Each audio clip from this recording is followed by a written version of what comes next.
Assalomu alaykum barchaga sizlar va Uzbek dasturchi. Bugun HTML'dagi ikkinchi darsimizni boshlaymiz. O'tgan darsda shu Google'imizda assalomu alaykum yozuvini chiqarish edi va shu HTML bilan sizlarni tanishtirishim edi.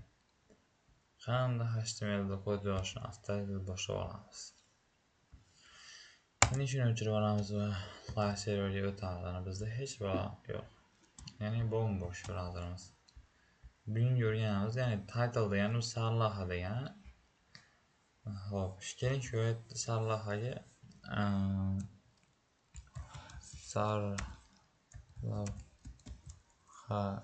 keling.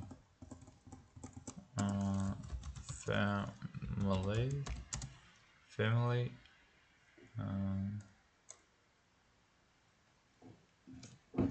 title.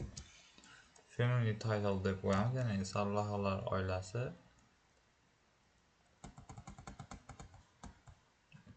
Yes, families title. Mana. Xo'p, endi bu yerga h1 salom deb qo'ydik. Salom h1 h2 salom h2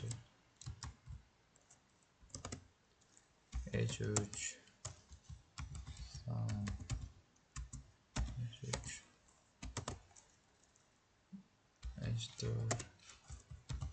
salom h4. Bu shunaqali h1 h2 h3 xohlagan narsalar yozsa bo'ladi, bemalol qo'yaveradi.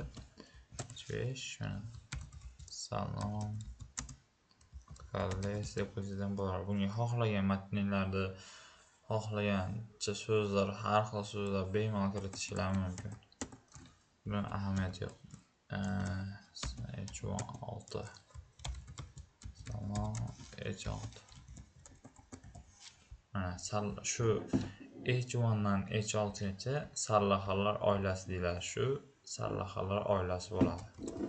Va mana e'tibor bersanglar, h1 dagi eng katta sarlavha h2, h3 dan boshlab mana h6 gacha kichrayib ketaveradi. h6 dan 1 gacha kattaga ketadi, 1 dan 6 gacha kichrayib ketaveradi. Ya'ni sarlavhalar oilasi bo'ladi shu. h1 dan h6 gacha sarlavhalar oilasi. Buni yodlab olsanglar o'zingizlarga foyda.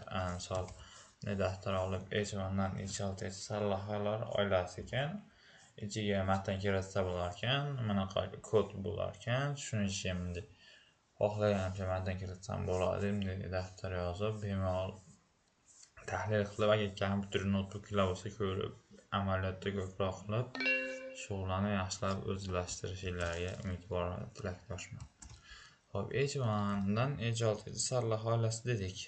Endi bizda paragraf tagi bor.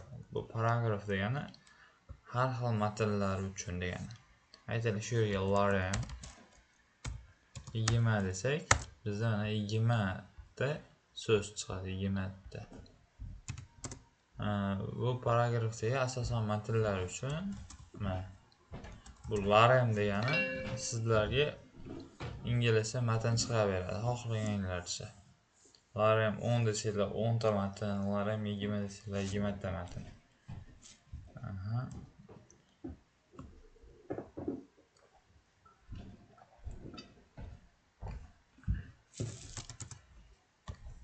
Keyin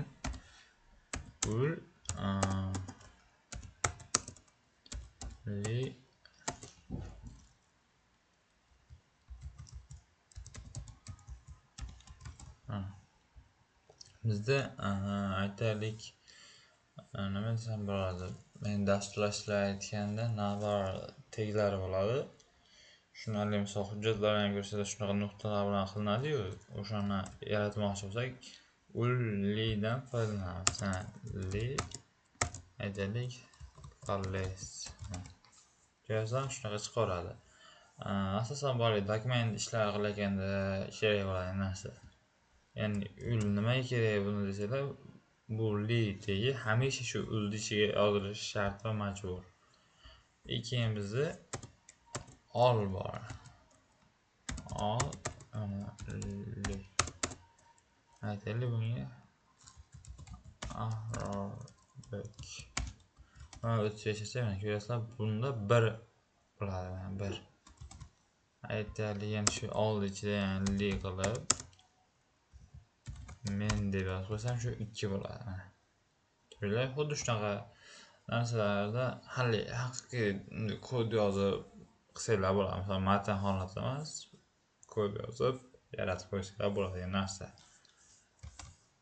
Xo'p, endi aytaylik, mana shu lrm so'zini men jирный qilmoqchiman, qalin qilib. Buning uchun shuni o'zini belgilaymiz va strong ga joylaymiz. Strong kodimiz bor.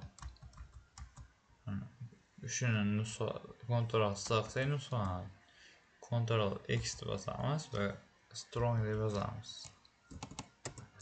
Ctrl V deb tashlab qo'yamiz va o'tib tekshiramiz. Mana bularga nisbatan bu strong kodimiz bunga ta'sir qilganligi tufayli, mana shu strong ichida shu matn turganligi tufayli shuni jирный qalin qilib qo'yamiz. Ko'ryapsizlarmi?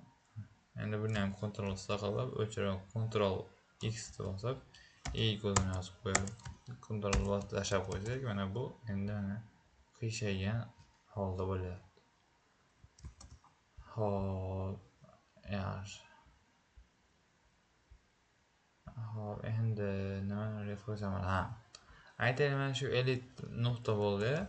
Bu kodimizda pastga tushib ketadi. Masalan, lekin bu yerda qolib ketyapti, mana yonma-yon bo'lib. Buni minglab usullari bor, lekin sizlarga hozir bitta uslubini ko'rsataman. Shu nuqtadan keyin br kodini yozib qo'ysanglar, mana shu elitdan keyin tushib ketadi pastki qatorga. Ya'ni br kod orqali. Hop, menimcha videomiz ham cho'zilib ketdi. Hammaga kattakon rahmat.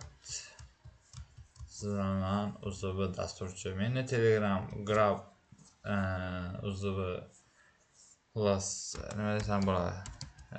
Kimda qanaqa savol bo'lsa, kommentariyada yozib qoldiring. Agar javob bera olmay qolsam, mana meni o'zimni Telegram